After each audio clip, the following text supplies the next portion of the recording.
একজন গ্যাংস্টার ছোট ভাইকে খুন করে এমন বিভৎসভাবে ফেলে রাখা হয় যাতে কেউ চিনতেই না পারে। তারপর সেই গ্যাংস্টার ভাইয়ের খুনিকে ধরার মিশনে নামে।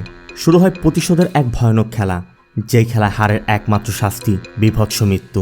প্রথমেই বলে নিচ্ছি, দুর্বল হৃদয়ের কেউ এই মুভিটি দেখবেন না, কারণ মুভিতে এমন কিছু ঘটনা আছে যা সুস্থ মস্তিষ্কের মানুষের পক্ষে সহ্য করা একদমই সম্ভব নয়। হ্যালো ফ্রেন্ডস, দিস ইজ প্লাবন অ্যান্ড ওয়েলকাম টু প্লাবন ওয়ার্ল্ড। বলছি 2024 সালে মুক্তি পাওয়া অ্যাকশন থ্রিলার মুভি মার্কোর কথা। মূলত এই মুভিটির জন্য আপনারা অনেকেই রিকোয়েস্ট করেছিলেন, সেজন্য মুভিটির এক্সপ্লেন করা। মুভির শুরুটা হয় একটি ফাইটিং ক্লাবে, যেখানে ফাইটিংয়ের আড়ালে চলে মাদক আর জোয়ার আড্ডা। এই ছেলেটির নাম ভিক্টর আর এর নাম ওয়াসিম। তারা দুজনই খুব ভালো বন্ধু। ভিক্টর অন্ধ, তবে সে অন্ধ হলেও গন্ধ শুকে, শব্দ শুনে বা স্পর্শ করে অনেক কিছু অনুভব করতে পারে। দুজনেই যে ফাইটারের পিছে টাকা লাগিয়েছিল, সেই ফাইটার হেরে যাওয়াতে দুজনই মন খারাপ করে বেরিয়ে যাচ্ছিল। তখনই ওয়াসিমের বড় ভাই তারিক কল করে। মূলত তারিক তাদের ফার্মাসিস্টের লাইসেন্স কাজে লাগিয়ে তার আড়ালে ড্রাগসের বিজনেস করতে চায়, কিন্তু ওয়াসিম কিছুতে তা করবে না। আবার ব্যবসায় ওয়াসিম আর তারিকের সমান ভাগ, তাই তারিকও ওয়াসিমকে ছাড়া কিছু করতে পারছে না। ওয়াসিম ভিক্টরকে পুরো বিষয়টা খুলে বলছিল। ঠিক তখনই কয়েকজন লোক এসে ওয়াসিমের মুখ চেপে ধরে ওয়াসিমকে খুন করে।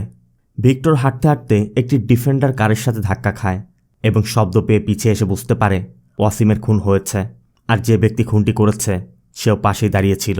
ভিক্টর তার হাত দিয়ে তাকে স্পর্শ করে তাকে অনুভব করে। যেহেতু ভিক্টর অন্ধ, তাই তারা ভিক্টরকে ছেড়ে দেয়। আর পরবর্তী দিন ভিক্টর পুলিশকে গতরাতের বর্ণনা দিয়ে বলে যে খুনটি করেছে তার হাঁটার শব্দ মনে হলো সে খুব শান্তভাবে আসছে, তার জন্য খুন করাটা তেমন কোনো বিষয় না। আর তারা ডিফেন্ডার কার নিয়ে এসেছিল। ভিক্টরের মুখে গতরাতের বর্ণনা শুনে এসআই হামিদ বলছিল এই অন্ধের জবানবন্দি কতটা কাজে আসবে। কিন্তু সিআই অশোক বলে, তুমি এক্সএমপি জর্জের ফ্যাক্টরি দেখেছ? ও যদি ওখানে 100 লোককেও জীবন্ত জ্বালিয়ে দেয়, ও না চাইলে কেউ কিছু জানতেই পারবে না। ও তারই ছোট ভাই ভিক্টর, ও অনেক ব্রিলিয়ান্ট, আর ওর স্বীকারোক্তিই ওয়াসিমের খুনিকে ধরার একমাত্র লিড। সিন চলে যায় ওয়াসিমের জানা যায়। পুলিশ তারিককে জিজ্ঞাসাবাদ করছে। তারিক উল্টো ওয়াসিমকেই দোষ দিয়ে বলে যে ও নেশা করত, জুয়া খেলতো, ড্রাগের বিজনেসে জড়িয়ে গিয়েছিল। কিন্তু হামিদ বলে ওঠে, ওয়াসিম তো শেষ কল আপনাকেই করেছিল। তারিক বলে ব্যবসার ব্যাপারে কথা বলতে, কিন্তু ব্যবসার বিষয়ে জানতে চাইতেই তারিক বলে ওঠে, আপনারা এখন ওর খুনের কোনো তথ্য বের করতে পারেননি, উল্টো আমাকেই প্রশ্ন করছেন। তবে অশোক শুধু বলে যায়, কে বলল আপনাকে যে আমরা কিছু জানি না? সময় হলে সব সামনে আনব, বলেই তারা চলে যায়। এরপর সেই ডিফেন্ডার কারটি আসে, আর আসামাত্র ভিক্টর শব্দ পেয়ে চিনে ফেলে। আর সেই লোকটি যখন সিঁড়ি দিয়ে উঠছিল, তার জুতার শব্দ ভিক্টরের কানে আসছিল। মূলত এই লোকটার নাম হচ্ছে রাসেল। রাসেল তারিকের সাথেই ব্যবসা করে, আর রাসেলের উপস্থিতি বুঝতে পেরেই ভিক্টর দ্রুত বের হয়ে তার গার্লফ্রেন্ড ঈশাকে কল করে বলে, আমি ওয়াসিমদের বাড়িতে আছি, দ্রুত আমার সাথে দেখা করো। তবে এর মধ্যেই রাসেলের লোকজন ভিক্টরকে তুলে নিয়ে যায়। তারা ভিক্টরকে তারিকের ফ্যাক্টরিতে নিয়ে যায় এবং জানায় যে ওয়াসিম তাদের ব্যবসার সমস্যা করছিল বলে তারিকের কথা মতো রাসেল ওয়াসিমকে খুন করেছে। এই যে লোকটাকে দেখছেন, তার নাম দেবরাজ। দেব মূলত রাসেলের ডান হাত। দেব বলছিল টাচ না করেও ও সব কিছু অনুভব করতে পারে। অন্ধভাবে ছেড়ে দেওয়াটা ঠিক হয়নি। ভিক্টর বলে, আমি জানি তুই ড্রাগের বিজনেস করিস, আমি তোর সব শেষ করে দিব। আর বলা মাত্রই রাসেল তার ফোনটি একজনকে দিয়ে রেকর্ড করতে বলে ভিক্টরকে অ্যাসিড ভর্তি জারের মধ্যে ফেলে দেয়। সাথে সাথেই ভিক্টরের পুরো বডিটি অ্যাসিডের মধ্যে গলে যায়। এরপর আমাদের গোল্ড স্মাগলার টনিকে দেখানো হয়। পাশে যে লোকটি দাঁড়িয়ে আছে, টনির সহযোগী জাহাঙ্গীর। টনি শুধু একজন গোল্ড স্মাগলারই না, এমন কোনো অবৈধ ব্যবসা নেই যা সে করে না। এই টনি মূলত রাসেলের বাবা। টনি রাসেলের পোড়া হাত দেখে দেবকে বলে, ও যখন কনফিউজড হয়ে যায় তখন ওকে বোঝানোর কাজ তোমার। আর এখন কোনো যুদ্ধ চলছে না যে বডির হিসাব হবে না, বডির কোনো পার্সি যেন না পাওয়া যায়, তাহলে পুলিশ আমাদের পর্যন্ত চলে আসতে পারে। দেব বলে ওকে অ্যাসিডে ফেলে এমনভাবে মারা হচ্ছে যে জন্ম দিয়েছে সেও দেখলে চিনতে পারবে না। টনি রাসেলকেও বোঝায় যে তোমার ভাই সিরিয়াসের পথে চলো না, সবসময় শক্তি দেখালে হয় না, ব্রেনকে ব্যবহার করতে হয়। কোনো সমস্যা হলে আমাকে বলবে। অন্যদিকে লেকের মধ্যে ভিক্টরের গলিত লাশ পাওয়া যায়। খবর পেয়ে পুলিশ এবং ফরেন্সিক টিম আসে। ফরেন্সিক টিম জানায় বডিটি 20 থেকে 25 বছরের কোনো পুরুষের বডি, আর বডিতে পরিহিত সব কিছু জ্বলে গেছে। এটি মূলত হাইড্রোফ্লোরিক অ্যাসিডের স্পেশালিটি ভেরিয়েন্ট। আর এই অ্যাসিড সাধারণ কোনো কন্টেনারে রাখা যায় না, শুধুমাত্র হাই রেসিস্ট্যান্ট পলিথ্যালিক কন্টেনারে রাখা হয়। এদিকে ভিক্টরকে না পেয়ে পুলিশ ভিক্টরের গার্লফ্রেন্ড ঈশাকে থানায় রাখলে ঈশা জানায় ও সেদিন সকাল 10টায় আমাকে কল করে দেখা করতে চেয়েছিল। এরপর আর যোগাযোগ হয়নি। তবে ঈশার কথা শুনে পুলিশ সন্দেহ করে তাহলে ওই বডিটা ভিক্টরের হতে পারে, তবে আগে সেটা কনফার্ম করতে হবে। এই জন্য পুলিশ ঈশার থেকে সব তথ্য নিয়ে ঈশাকে পাঠিয়ে দেয়। আর এরপর ডেড বডির ডিএনএ টেস্ট করে ডাটাবেজে মেলাতেই জর্জের সাথে ডিএনএ ম্যাচ করে যায়, যার দ্বারা পুলিশ কনফার্ম হয়ে যায় এই বডিটি জর্জের ছোট ভাই ভিক্টরেরই। আর এটা জানার পরই কমিশনার সাথে সাথে মিটিংয়ে বসে। কমিশনার বলে জর্জের মতো ভয়ানক গ্যাংস্টারকে সবাই ভয় করে, তার উপর সেখানে জর্জের অ্যাডপ্টেড ভাই আছে যার নাম মার্কো। গোল্ড স্মাগলিংয়ের যত ব্যবসায় জর্জ দেখাশোনা করে, আর পারিবারিক যে কোনো ইস্যু হলে মার্কো ডিল করে। মার্কো একটা ডেভিল, এর জন্য জর্জ মার্কোর এনগেজমেন্ট করিয়ে ওকে ইতালি পাঠিয়ে দিয়েছে। সিন চলে যায় জর্জের বাড়িতে। ভিক্টরের মৃত্যুর খবর পেয়ে আত্মীয় স্বজন সবাই এসেছে। ইনি হচ্ছেন জর্জের মামা ভার্গিস। ভার্গিস এখন জর্জকেই দায়ী করে, কারণ তার কথা স্বর্ণের ব্যবসায় খুন খারাপি আর ধোঁকাবাজি ছাড়া কিছু নেই। আমি আগেই বলেছিলাম এ ব্যবসা না করতে। আর এ হচ্ছে ভিক্টরের বড় ভাই, মানে গোল্ড স্মাগলিং সিন্ডিকেটের প্রধান জর্জ। একজন এসে বলছিল সবাই এসে পড়েছে, সৎকারের আনুষ্ঠানিকতা কি শুরু করব? কিন্তু জর্জের কথা কি শুরু করবে? জন্ম থেকে দুটি চোখ নেই, আর মারা গেল না আছে হাত পা, না আছে কোনো কিছু। মাংসের টুকরা দিয়ে তোমরা কি দেখাবে? পাদ্রিকে বলো খুব দ্রুত শেষ করতে। লোকটি তখন মার্কোর কথা বলে। জর্জ বলে এখনই না, সৎকার হয়ে গেলে ওকে জানাবো। ও এসে কার গলা ধরে কাটবে। তবে পাশের জন বলে ওঠে মনে হয় কোনোভাবে জেনে গেছে। কিন্তু কে এই মার্কো, আর কেন তাকে সবাই এত ভয় পায়? চলুন সেটাই জেনে আসি। অন্য ঘরে বাচ্চারা মার্কোকে নিয়ে কথা বলছিল। কারোর মতে মার্কো এই পরিবারের প্রোটেক্টর, কারোর কাছে হিরো, আবার কারোর কাছে ডেভিল। এখানে আমাদের পাস্টের একটি ঘটনা দেখানো হয়। একদিন জনি নামে এক মাফিয়া জর্জকে কল করে বলে, আমি তোমার আদরের ভাইকে কিডন্যাপ করে কুকুরের খাঁচায় আটকে রেখেছি। আদরের ছোট ভাইকে যদি ফিরে পেতে চাও 4 কেজি স্বর্ণের বিস্কিট নিয়ে আসো। আর শোনা মাত্রই জর্জ ভিক্টরকে খুঁজতে শুরু করে। তবে খুঁজতে খুঁজতে জর্জ খেয়াল করে ভিক্টর তো তার কুকুর নিয়ে নিচে গার্ডেনে বসে গান শুনছে। তাহলে জনি কোন ভাইয়ের কথা বলল? তার মানে সে মার্কো। জনি মার্কোকে তুলে নিয়েছে, কিন্তু জনি তো জানে না সে একটা শয়তানকে তুলে নিয়েছে। এদিকে জনি তার আড্ডায় গিয়ে দেখে সেখানে যে লোকজন রেখে গিয়েছিল তাদের ছিন্ন ভিন্ন দেহগুলো পড়ে আছে। এরপরই মার্কো ওই ভ্যানের মধ্যে থাকা হিংস্র কুকুরগুলোকে মেরে বেরিয়ে আসে, আর জনির লোকেরাও এসে তাকে ঘিরে রেখেছে। মার্কো শুধু তাদের কাছে জানতে চায়, তোদের সমস্যা কি? আমি তো কিছুই বুঝতে পারছি না বলেই মার্কো একে একে সবগুলোকে মেরে সেখান থেকে বেরিয়ে আসে। সিন অন্যদিন। ভার্গিস সবাইকে নিয়ে বলছিল সঠিক সময়ে সম্পত্তির সঠিক ভাগ করাটা খুবই জরুরি। সম্পত্তির 3টি ভাগ হবে, কিন্তু জর্জ জানতে চায় 3টি কেন? ভাগ তো হবে 4টি। ভার্গিসের কথা, যার বংশ পরিচয় নেই, একটা নাজায়েজ সন্তান, তাকে যেখান থেকে তুলে আনুক না কেন ও কীভাবে সম্পত্তির ভাগিদার হয়? কিন্তু জর্জের কথা, আমাদের বাবা নিজে ওকে তুলে এনেছে, আর বাবা নিজেই ওর নাম মার্কো রেখেছিল, যেটা আমাদের দাদার নাম ছিল। মার্কো অবশ্যই সম্পত্তির ভাগ পাবে। আবার ভিক্টরও তাই বলে যে মার্কো আমাদের ভাই, আর কে কতটুক পাবে তা আমাদের বাইরের কারোর থেকে সিদ্ধান্ত নিতে হবে না। মার্কো তখন উপরে দাঁড়িয়ে স্মোক করছিল। ভিক্টরও মার্কোর কাছে গিয়ে সিগারেটটি নিয়ে বলে, যদি আমি দৃষ্টি ফিরে পাই প্রথম কাকে দেখব জানিস? মার্কো বলে, থাক বলিস না, অন্য কারোর কথা বললে কষ্ট পাবো। আর এর মধ্যেই ভিক্টর খেয়াল করে জর্জ আসছে, তাই দ্রুত মার্কোকে সিগারেটটি দিয়ে দেয়। আর জর্জ সেই সিগারেট দেখে বলে, তোকে কতবার বলেছি এসব বাদ দিতে, সাথে ওকেও নষ্ট করছিস। আবার ভিক্টরও বলে ওঠে, আমি তো গন্ধই সহ্য করতে পারি না। মূলত ভিক্টর মার্কোকে খুব বেশি ভালোবাসত। সিন চলে আসে চার্চে। ভিক্টরের ফিনারেলের আনুষ্ঠানিকতা চলছে, সবাই এখানে আছে। জর্জ সবার উদ্দেশ্যে ভিক্টরের বিষয়ে কিছু কথা বলে, সাথে এটাও বলে দেয় যারা ওর এই অবস্থা করেছে কাল আমি তার জবাব দিব। আর এর মধ্যেই সেটাই ঘটে যায় যে ভয়টা জর্জ পাচ্ছিল। কাউকে কিছু না জানিয়েই মার্কো হাজির। মার্কো ভিক্টরের কফিনে হাত রেখে জর্জের দিকে একবার তাকায়, আর এরপর সবাইকে উদ্দেশ্য করে ওপেন থ্রেট করে বলে, যে বা যারা ওকে মেরেছে আমি সবাইকে মেরে ফেলবো, ওদের রক্তে ওদের গোসল করাবো। আর মার্কোর কথা শুনে সবাই চিন্তায় পড়ে যায়। এদিকে পিছে বসে ঈশা সবই শুনছে। চার্চ থেকে ফিরেই জর্জ মার্কোকে বলে, এই সময় এসব কথা কিভাবে বলতে পারো? জর্জের বোন অ্যান্সি আর তার স্বামীও বলে ওঠে, সমস্যা কি? একে অন্যের সাথে লড়তে লড়তে মরে যাবে। এক ভাই ডন, আরেক ভাই সাইকো। তবে তাদের কথা শুনে জর্জ মার্কোকে বলে, আমার মা শুধু আমাকে, অ্যান্সিকে আর ভিক্টরকে জন্ম দিয়েছিল। তুমি কে সেটা ভুলে যেও না। ভিক্টরের জন্য আমার যতটা কষ্ট লাগছে তোমার ততটা কষ্ট লাগতে পারে না। বদলা নেয়ার তুমি কে? ভিক্টর তোমার ভাই না তোমার রক্তের সম্পর্ক? মার্কো বলে, হ্যাঁ, ভিক্টর আমার রক্ত, আমার ভাই। আপনি যাই বলেন না কেন, আপনি আমার বড় ভাই। ভিক্টর আমার ছোট ভাই, অ্যান্সি আমার বোন।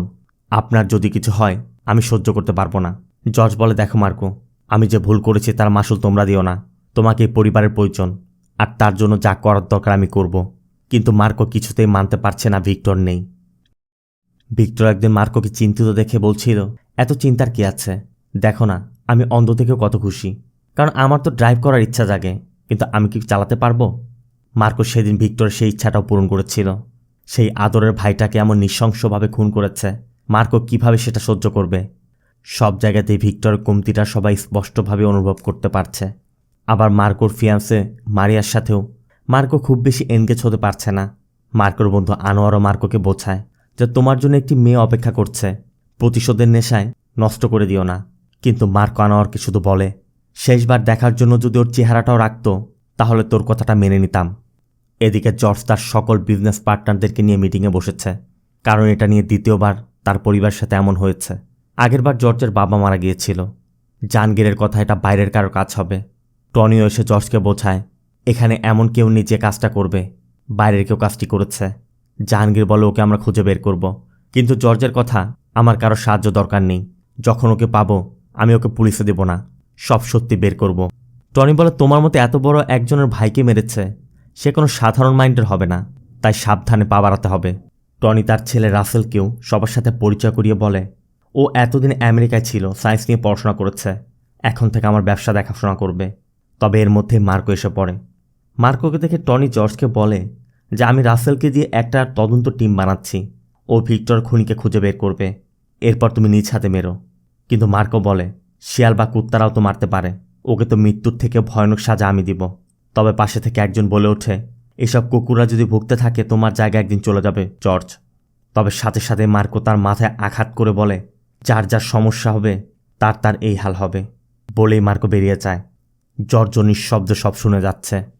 অন্যদিকে সিআই অশোক হামিদকে নিয়ে সিসিটিভি ফুটেজ কালেক্ট করতে সেই ফাইটিং ক্লাব এসেছে, কারণ এই ফাইটিং ক্লাবের সামনেই ওয়াসিমের খুন হয়েছিল। কিন্তু এখানে কোনো ফুটেজই নেই। মোট কথা তারা পুলিশকে কোনো হেল্পই করবে না। অশোকও বুঝতে পারছে এর পিছে বড় কেউ আছে। আবার মিটিং থেকে ফিরে টনি রাসেলকে বোঝাচ্ছে, তুমি যার শুরুটা করেছ তা এত সহজে থামবে না।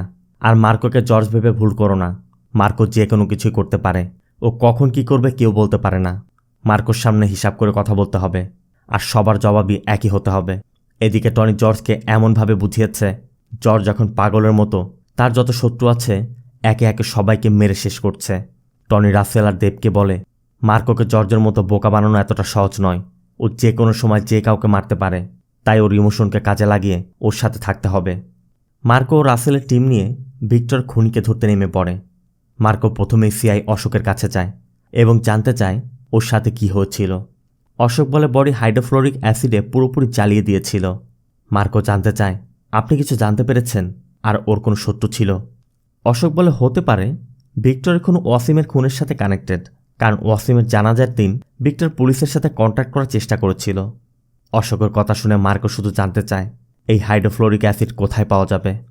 এদিকে রাসেলরা জানত মার্কো তারিকের কাছে যাবে, তাই টনিরা আগেই তারিককে থ্রেট দিয়ে এসেছে, কারণ তারিকই একমাত্র দুর্বল ব্যক্তি, তার মুখ দিয়ে যে কোনো কিছু বের হয়ে যেতে পারে। তাই টনি তাকে বলে এসেছে যে মার্কোর কোনো প্রশ্নের উত্তর যদি তুমি উল্টোপাল্টা দিয়েছ তাহলে তোমার বাচ্চারা জীবিত থাকবে না। এরপর মার্কো এসে তারিকের কাছে জানতে চায় ওই দিন কী হয়েছিল। তারিক বলে ওই দিন আমি ওকে জানাজায় দেখেছিলাম, এরপর আর দেখিনি। মার্কো আবার জানতে চায় তোমার আর ওয়াসিমের সম্পর্কটা কেমন ছিল। তারিক বলে ও আমার ছোট ভাই ছিল। মার্কো বলে দেখো তারিক, ওয়াসিমের মৃত্যু কোনো ভুল হতে পারে, কিন্তু ভিক্টরের বেলা তা হয়নি, আর তোমাকে আমি কথা দিচ্ছি আমার সেই ভুল হবে না, বলেই মার্কো চলে যায়। এরপর মার্কো রাসেলদের নিয়ে সেই ফাইটিং ক্লাবে যায়, কিন্তু ফাইটিং ক্লাবে সিসিটিভির কথা জানতে চাইলে সেখানে দায়িত্বে থাকা সাইমন মার্কোকে আগে তার সাথে ফাইট করতে বলে, কারণ সে এই ক্লাবের চ্যাম্পিয়ন। কিন্তু সাইমন জানতো না মার্কো তার ভাইয়ের জন্য সব কিছু করতে পারে। এজন্য মার্কো সাইমনকে মারতে মারতে ওই সিসিটিভি রুমে নিয়ে যায়। কিন্তু এখানেও রাসেল আগে থেকে সব কিছু সেট আপ করে রেখেছিল। রাসেল আগে এখানের সিসিটিভির হার্ড ডিস্ক নিয়ে সাইমনকে বলে গিয়েছিল আমি যা বলবো তাই করবি। রাসেল বলেছিল প্রথমে পুলিশ আসবে, এরপর সিসিটিভির খোঁজে মার্কো আসবে, আর মার্কো এলে মার্কোকে বলবে কেউ একজন এসে হার্ড ডিস্ক নিয়ে গেছে, আর ওই লোকটা দেখতে কেমন সেটা আমি যেমনটা বলছি এমনটা বলবে। কথা মতো সাইমন মার্কোকে তাই বলে, সাথে এটাও বলে যে লোকটার গোফ নেই, লম্বা চুল, কথায় মনে হয়েছিল নর্থ ইন্ডিয়ান হবে। মানে সব কিছু রাসেলের শেখানো। এরপর তারা চলে যায়। কিন্তু ফিরেই রাসেলটা প্ল্যান করছিল ওরা কিছু করার আগেই আমরা ওদের পুরো পরিবারকে শেষ করে দেই। কিন্তু টনির কথা, এভাবে ওদেরকে এখনই যদি মেরে ফেলি তাহলে কোনোই লাভ হবে না, কারণ কেরালাতে জর্জের পুরো গোল্ডের হোলসেলার রিটেলের বিজনেস আমাদের পুরোপুরি কবজা করে নিতে হবে। এজন্য টনি প্ল্যান করে আগামীকাল দুবাই থেকে 120 কেজি সোনার একটি চালান আসবে, যেখানে 4 জনের 30 কেজি করে সোনা আছে। কাস্টম অফিসার জনের সাথে কথা বলো, কাস্টম 30 কেজি স্বর্ণ জব্দ করবে, আর বাকি সবাইকে বলবে তাদের 30 কেজি স্বর্ণ জব্দ হয়েছে। যেহেতু ওদের একজনের সাথে আরেকজনের কোনো কানেকশন নেই, সবাই ধরে নিবে তারটাই জব্দ হয়েছে।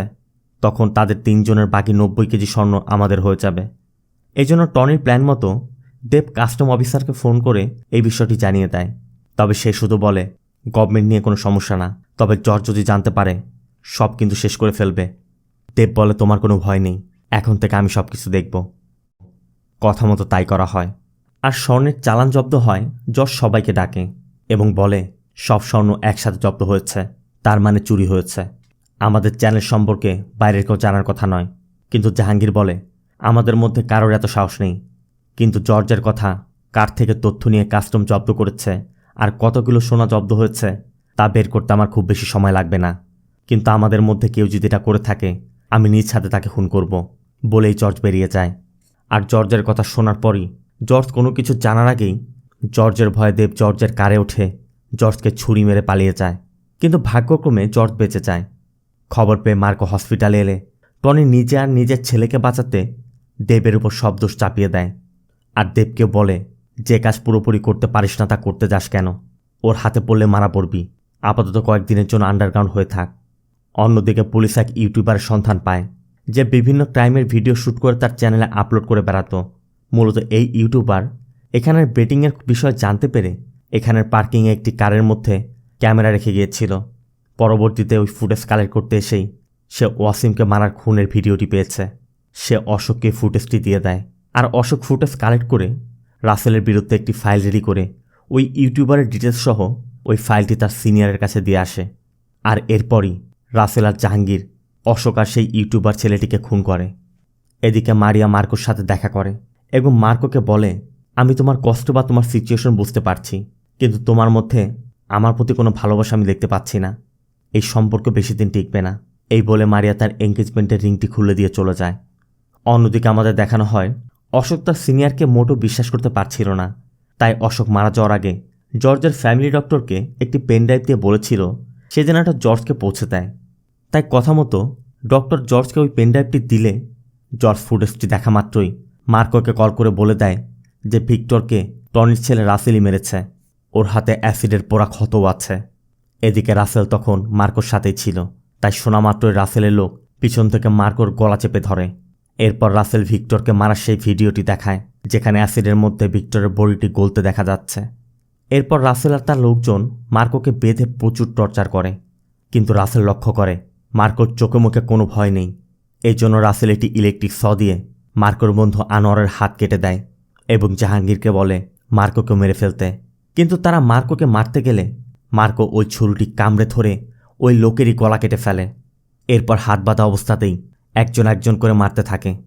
একসময় হাত খুলে গেলে মার্কো সবাইকে ইচ্ছা মতো কোপাতে থাকে। এদিকে আনোয়ার ব্যথায় কাতরাচ্ছিল, তাই মার্কো প্রথমে আনোয়ারকে কারে নিয়ে বসিয়ে রাখে এবং জানতে চায় এই আনোয়ার, তোর কি কষ্ট হচ্ছে, তোর ব্যথা লাগছে? আনোয়ার কিছুই বলছিল না। তবে মার্কো সবাইকে সেম কষ্ট দিতে ওই ইলেকট্রিক স দিয়ে সবার হাত পা কাটতে শুরু করে। এরপর যখন রাসেলকে কাটতে যাবে তখনই রাসেল বলে ওঠে ভিক্টরের গার্লফ্রেন্ড প্রেগনেন্ট আর ও আমাদের হাতে। তখনই টনি কল করে মার্কোকে বলে তোর অন্ধ ভাইয়ের সন্তান দেখতে পাবে কিনা দেখবি না? ভাইকে তো বাঁচাতে পারিসনি, অন্তত সন্তানকে তো বাঁচা। টনি এর জন্য মার্কোকে একটি ডিল অফার করে, আর এই ডিল হচ্ছে জর্জের কাছে যত স্বর্ণ আছে আর জর্জের যত স্বর্ণের ব্যবসা আছে সব কিছু টনির নামে করে দিতে হবে। মার্কো ফিরে এসে জানানো মাত্রই জর্জ বলছিল ওই মেয়ের পরিবার কিছু করুক বা না করুক, ওর পেটে আমাদের রক্ত, আমাদেরই ওকে মুক্ত করতে হবে। কিন্তু অ্যান্সি বলে ওঠে এমনও তো হতে পারে মার্কো ওই মেয়েকে নিয়ে প্ল্যান করে মিথ্যা নাটক সাজাচ্ছে, আর ওই মেয়ের পেটে যে ভিক্টোরির সন্তান তার প্রমাণ কি? অ্যান্সির কথার উপর মার্কো শুধু জর্জকে বলে পরিবারের প্রশ্ন আসলে কেউ বাধা সৃষ্টি করলে আমি তাকে ছেড়ে দিব না, সে ভিতরের বা বাইরের হোক না কেন, আমি তাকে শেষ করে ফেলব। রক্তের সম্পর্ক না থাকলেও ভালোবাসা একটা কুকুরও প্রভুভক্ত হয়ে যায়। আর মার্কোর কথা শুনে কেউ একটি শব্দও করতে পারছিল না। এরপর মার্কো মারিয়ার সাথে দেখা করে। মারিয়া বলছিল এখন আমাদের মধ্যে আর সম্পর্ক নেই, তা আমাকে আর ফলো করো না, আর তুমি তো তোমার নিজের কন্ট্রোলেই নেই। তবে মার্কো শুধু বলে, তোমার যদি মনে হয় আমার জন্য তোমার কিছু হতে পারে, তবে আমি এতটুকু সিউরিটি দিতে পারি, আমি থাকতে আমি তোমার কিছু হতে দিব না। বাড়ি ফিরে এলে জর্জ বলে, দেখ মার্কো, ওই মেয়ের পেটে আমাদের রক্ত, ও যা চাইছে দিয়ে দে, ওই মেয়ের যেন কিছু না হয়। ওই রাতে একটি তথ্যের ভিত্তিতে মার্কো দেবের খোঁজ পেয়ে দেবকে ধরে ফেলে। এরপর একটি কন্টেনারের মধ্যে বেঁধে রাখে এবং ওই কন্টেনারে বিষাক্ত গ্যাস ছেড়ে দেবকে একটি ফোন দিয়ে বলে, তোর হাতে 1 ঘন্টা সময় আছে, এর মধ্যে ঈশা কোথায় আছে আমাকে বলতে হবে। বলে মার্কো চলে যায়। এদিকে গ্যাস বের হতে দেখেই দেব মার্কোকে কল করে জানিয়ে দেয় যে টনি ঈশাকে কোথায় নিয়ে আটকে রেখেছে। আর মার্কো সেদিকে রওনা হয়ে যায়। সাথে সাথে দেবের ওই কন্টেনারটি ব্লাস্ট হয়ে যায়। এদিকে দেবের কথা মতো মার্কো সেই জায়গায় গিয়ে দেখে টনি আগে থেকেই সেখানে লোক সেট করে রেখেছে। মার্কো একে একে মারতে মারতে উপরে উঠতে থাকে। তবে মারতে মারতে উপরে ছাদে গিয়ে দেখে এখানে তো ঈশা নেই। তখনই টনি এসে জানায় এসব তারই প্ল্যান। টনি বলে, তারপরে যদি চালাকি করতে চেষ্টা করো তাহলে ওই মেয়েকে মেরে ফেলব, আর তার আগে নিজ হাত দিয়ে ওই মেয়ের গর্ভের বাচ্চা বের করব। তোমার জন্য ভালো হবে আমার ডিলটি মেনে নাও। এরপর ডিল মতো মার্কো আনোয়ারকে সাথে নিয়ে রাসেলের সাথে দেখা করে এবং রাসেলদের প্রপার্টি ডিলের কাগজের একটি ব্রিফকেস দেয়। কিন্তু ব্রিফকেসটি খোলা মাত্রই রাসেলের চোখ কপালে, কারণ এখানে মার্কো কোনো প্রপার্টির কাগজ আনেনি, এনেছে টনির কাটা হাত। এখানে আমাদের এটাও দেখানো হয় মার্কো এখানে আসার আগে টনির কাছে গিয়েছিল, আর সেখানে গিয়ে মার্কো জানতে পেরেছে টনি বাইসেক্সুয়াল। সাথে সাথে টনির হাত কেটে নিয়ে এসেছে। আর এদিকে বাবার কাটা হাত দেখে রাসেল তখন রাগে ফুঁসছিল। তখনই মার্কো বলে, রাগ দেখে কোনো লাভ নেই, তোর বাবার হাত কেটেছি খুব বেশি সময় হয়নি, এখনও যদি হসপিটালে নিয়ে যাস হাত জোড়া লাগানো যাবে, তাই সময় নষ্ট না করে ঈশাকে পাঠিয়ে দে। একবার ঈশা গাড়িতে এসে বসলেই তোর বাবার লোকেশন পেয়ে যাবি। এরপর রাসেল ঈশাকে ছেড়ে দেয় আর ঈশাকে গাড়িতে তুলে মার্কো রাসেলকে টনির লোকেশনটি দিয়ে দেয়। লোকেশন পাওয়া মাত্রই রাসেলরা ওই লোকেশনে গিয়ে দেখে মার্কো টনিকে এমনভাবে বেঁধে রেখেছে, রাসেলরা দরজা খোলা মাত্রই প্রথমে টনির মাথার উপর ওই অ্যাসিডের জারটি পড়বে, এরপর সামনে থাকা গান ফায়ার হবে। এজন্য রাসেল জানালা ভেঙে ভিতরে আসে। প্রথমে অ্যাসিডের জারটি সরায়, এরপর গানটিকে আনলোড করে। এরপর টনির কাছে এসে টনিকে জড়িয়ে ধরে, আর তখনই একজন গেট খুলতেই টনির চেয়ারের নিচে থাকা বোমটি অ্যাক্টিভ হয়ে যায়। সাথে সাথে সবাই দৌড়ে বেরিয়ে আসে, আর টনিও বোম ব্লাস্ট হয়ে ছিন্ন ভিন্ন হয়ে যায়। অন্যদিকে মার্কো ঈশাকে নিয়ে বাড়ি ফিরতেই জর্জ মারিয়াকেও ডাকে এবং মার্কোকে বলে, এই বাচ্চার কিছু হতে দেয়া যাবে না, তুমি ওদের নিয়ে আমার বলা সেফ জায়গায় চলে যাও। কিন্তু মার্কো যাবে না। মার্কোর কথা জর্জকে রেখে মার্কো কোথাও যাবে না। মারিয়াও মার্কোকে বোঝানোর চেষ্টা করে যে এখন যদি ঈশাকে সেফ জায়গায় নিয়ে না যাও, যে কোনো সময় ওরা আমাদের কিছু একটা করতে পারে, আর আমার নিজেরও ভয় হচ্ছে, তুমি অনেক বদলে গেছ। তবে মার্কো শুধু বলে, আমি বদলাইনি, তুমি বদলে গেছ, আমি আগেও যেমন ছিলাম এখনও তেমনটাই আছি। এর মধ্যে মার্কোর ফোনে একটি আননোন নম্বর থেকে কল আসে। মার্কো ঘুরে দেখে ঈশা কল করেছে। কাছে যাওয়া মাত্রই ঈশা মার্কোকে বলে, ভিক্টর আমাকে এই নম্বরটি দিয়ে বলেছিল আমার কোনো বিপদ আসলে এই নম্বরে যেন আমি কল করি, তোমার জন্য এই বক্সটি দিয়ে গেছে। মূলত ভিক্টর বেঁচে থাকতে মার্কোর জন্য একটি পারফিউম তৈরি করে গিয়েছিল, এটি সেই বক্স। আবার অন্যদিকে রাসেল তার বাবার ওই কাটা হাতটি নিয়ে টনির অ্যাডপ্ট করা সন্তান সিরিয়াসের কাছে যায়, যার কথা টনি আগেও একবার রাসেলকে বলেছিল, কারণ সিরিয়াস একজন মার্সিলেস সাইকো। টনির মৃত্যুর খবর পাওয়া মাত্রই সিরিয়াস রাসেলের সাথে চলে আসে আর রাসেলের কাছে জানতে চায় ওর বাড়িতে কে কে আছে। সিন জর্জদের বাড়িতে। রাত হওয়া মাত্রই ঈশার লেবার পেইন শুরু হয়ে যায়, কিন্তু জর্জ বলে এখন কোনোভাবেই বাইরে যাওয়া সম্ভব না। এজন্য হসপিটাল থেকে ঈশার ডেলিভারির জন্য ডক্টর নিয়ে আসা হয়। কিছুক্ষণের মধ্যেই ডক্টররা ডেলিভারির প্রসেস শুরু করে, আর এর মধ্যেই ইলেকট্রিসিটি চলে যায়। জর্জও বুঝতে পারছে কিছু একটা হতে চলেছে। আবার ইনভার্টারের লাইনও কেউ কেটে দিয়েছে। জর্জ মার্কোকে বলে, অন্ধকারেও আমি ঘরের কোনা কোনো চিনি, তুমি বাচ্চাদের নিয়ে ভিতরে চলে যাও, আমি বেঁচে থাকতে কেউ তোমার কাছে পৌঁছাতে পারবে না। মার্কো জর্জের কথা মতো বাচ্চাদের আর মহিলাদেরকে রান্নাঘরের মধ্যে রেখে ঈশার ঘরের সামনে গিয়ে অবস্থান নেয়। এদিকে সিরিয়াস আর রাসেল তার দলবল নিয়ে বাড়িতে ঢুকে পড়েছে। জর্জ অন্ধকারের মধ্যে এক এক করে তাদের মারতে থাকে। এই জন্য একসময় সিরিয়াস বুঝতে পেরে বিদ্যুতের লাইন দিয়ে দেয়, আর দরজায় বোমা মেরে তারা ভিতরে ঢুকে পড়ে। মার্কো প্রাণপণ ফাইট করে যাচ্ছে, কিন্তু কিছুক্ষণ যেতেই একদিকে মার্কো আর একদিকে জর্জ দুজনই বন্দী হয়ে যায়। আর এরপর সিরিয়াস আর রাসেল ঘরে থাকা বাচ্চা থেকে শুরু করে সবাইকে এমন নৃশংসভাবে খুন করে তাই স্ক্রিনে দেখানো সম্ভব নয়, এমনকি তার বর্ণনা দেওয়া আমার পক্ষে সম্ভব হবে না। আর এখানের ঘটনাগুলো এতই বিভৎস যা ইউটিউবের গাইডলাইনের কারণে আমি ব্লার করে দিতে বাধ্য হচ্ছি। এর মধ্যে উপর থেকে ঈশার শব্দ পেয়ে সিরিয়াস উপরে গিয়ে ডক্টরদেরকে মেরে ঈশার পেটে চাপ দিয়ে পেটের বাচ্চা বের করে ফেলে। এরপর ঈশাকেও মেরে বাচ্চাটার পা ধরে ঝোলাতে ঝোলাতে নিচে নিয়ে আসে। বাচ্চাটাকে দেখে মারিয়া সিরিয়াসের পা ধরে বাচ্চাটাকে ছেড়ে দিতে অনুরোধ করছিল, কিন্তু সিরিয়াস ঈশার গলার মধ্যে একটি ধারালো রড ঢুকিয়ে দেয়। এরপর সিরিয়াস যাওয়ার সময় মার্কোকে বলে যায়, তোকে মারাটা খুবই সহজ, আমি শুধু তোকে এই কষ্ট অনুভব করাতে চেয়েছিলাম। বলেই সিরিয়াস বাচ্চাটাকে নিয়ে চলে যায়। আর সবাই যাওয়ার পর মারিয়া মৃত্যুর আগে শুধু মার্কোকে বলে যায়, আমি সব সময় তোমাকে ভালোবেসেছি। মার্কো মারিয়াকে ধরে চিৎকার করে কেঁদে ওঠে। আশেপাশে সবার বিভৎস মরদেহগুলো পড়ে আছে। জর্জ মার্কোকে বলে যায়, মার্কো, তোর প্রতিটি নিঃশ্বাসে ওদের কথা মনে রাখিস, যেই পথে চলবি শুধু ওদেরকেই খুঁজবি। মরার পর যেন আমি বাচ্চাদের বলতে পারি মার্কো আমাদের সব ঋণ শোধ করে দিয়েছে। মার্কো পাশে তাকিয়ে দেখে ভিক্টরের কুকুরটি তার পাশেই বসে আছে, আর এই কুকুরটি ওই বাচ্চার পিছু করে টনির কেমিক্যাল ফ্যাক্টরিতে গিয়েছিল। সাথে সাথে মার্কো উঠে দাঁড়ায়। মার্কোর নিচের বুকে সেলাই করে শাওয়ার নিয়ে ফ্রেশ হয়। এরপর ড্রেস আপ করে ভিক্টরের দিয়ে যাওয়া বক্স থেকে পারফিউম নিয়ে টনির কেমিক্যাল ফ্যাক্টরিতে চলে যায়। রাসেল আর সিরিয়াসও দেখে মার্কো শুধু একা নয়, হাতে জাহাঙ্গীরের কাটা মাথা। রাসেল জানতে চায়, এই প্রতিশোধের খেলায় কি পেয়েছিস? সবই তো হারালি, এখন মরতে এসেছিস। সিরিয়াসও বলে, আমি জানতাম তুই এই বাচ্চার খোঁজে আসবি। তোর ভাইকে আর ওই বাচ্চাকে যেভাবে অ্যাসিডে ফেলে মেরেছি তোকেও সেভাবেই মারব। এরপর শুরু হয় সিরিয়াসের লোকদের সাথে মার্কোর ফাইটের এক পর্যায়ে দূর থেকে বাচ্চার কান্না ভেসে আসছিল। মার্কো লক্ষ্য করে অ্যাসিডের পাশেই বাচ্চাটাকে রাখা। এদিকে পাশেই বক্সের মধ্যে ছিল একটি অত্যাধুনিক মেশিন গান। মার্কো ওই মেশিন গানটি দেখা মাত্রই ওই মেশিন গান দিয়ে সবাইকে ঝাঁঝরা করে ফেলে। বাকি থাকলো রাসেল আর সিরিয়াস। রাসেল মার্কোকে মারতে এলে মার্কো প্রথমেই রাসেলের হাত ভেঙে দেয়। এরপর বলে, মৃত্যুকে ভয় লাগে না? মার্কো রাসেলের বুক চিরে বুকের মধ্যে হাত ঢুকিয়ে তার হৃৎপিণ্ড বের করে আনে। এদিকে রাসেলের অবস্থা দেখে সিরিয়াস ওই বাচ্চাটিকে অ্যাসিডে ফেলতে যাচ্ছিল, আর সাথে সাথে মার্কো এক হাত দিয়ে সিরিয়াসের মাথাটা শরীর থেকে আলাদা করে দেয় আর অন্য হাতে বাচ্চাটাকে ধরে ফেলে। এরপর মার্কো বাচ্চাটা আর কুকুরটাকে নিয়ে সেখান থেকে চলে আসে। সিন চলে যায় কয়েক বছর পর। ভিক্টরের বাচ্চাটা এখন অনেকটাই বড় হয়ে গিয়েছে। মার্কো তাকে নিয়ে বিচে দাঁড়িয়েছিল, আর তখনই সেখানে কয়েকটি কালো রঙের কার এসে থামে। মার্কো বুঝতে পারে এরা কী জন্য এসেছে। মার্কো পিছে তাকিয়ে দেখে বাচ্চাটা সেখানে নেই, তার মানে এরাই বাচ্চাটিকে তুলে নিয়েছে। তবে কে এই রিং পরিহিত ব্যক্তি, আর মার্কো তার থেকে ভিক্টরের বাচ্চাকে কিভাবে বাঁচাবে তা নিয়ে হয়তো পরিচালক অন্য কিছু ভেবে রেখেছেন। মানে এই মুভির হয়তো সিকুয়েল আসবে, তবে অফিসিয়ালি এখনও অ্যানাউন্স করা হয়নি। মুভিটি আপনাদের কেমন লাগলো কমেন্টে অবশ্যই জানাবেন।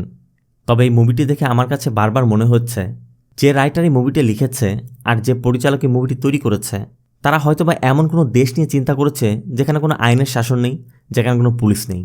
নাহলে এটা কীভাবে সম্ভব? সম্প্রতি এমন কয়েকটি ব্রুটাল মুভি আমি দেখেছি, ধরুন মার্কো, কিল অথবা অ্যানিম্যাল, এই সবগুলো মুভির বেলাতেই একই রকম ঘটনা ঘটেছে।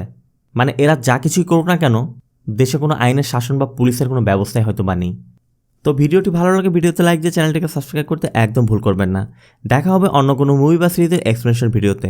ততক্ষণ সবাই ভালো থাকবেন, সুস্থ থাকবেন। আল্লাহ হাফেজ।